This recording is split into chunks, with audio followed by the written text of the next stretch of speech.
Hello guys, তো বৈশাখের আগে, আমাদের বাংলা মাসের বৈশাখের আগে হয় চড়ক সংক্রান্তি। তো এখানে চড়কে ভক্তা পড়ে আমাদের এখানে, আমার বাড়ির পাশেই এখানে ভক্তা হয়। চন্দ্রেশ্বরের ভক্তা আলাদা আর এখানকার ভক্তা আলাদা হয়। তো এরকম কত বাচ্চা ছেলে একটা ভক্তা পড়ছে দেখো, একজন বড় লোকও পড়লো। তারপরে এদের বাড়ির ভেতরে, যাদের বাড়িতে ভক্তা হয় তাদের বাড়ির ভেতরে যে ভক্তটা শুরু করেছিল এটা তার মূর্তি।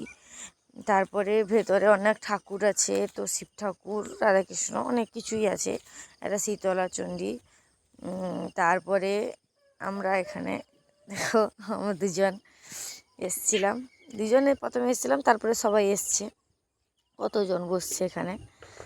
তারপরে বাতাসা হইলোটো হয়েছিল। তো এইসব পয়লা বৈশাখের আগের দিন আমাদের হয়।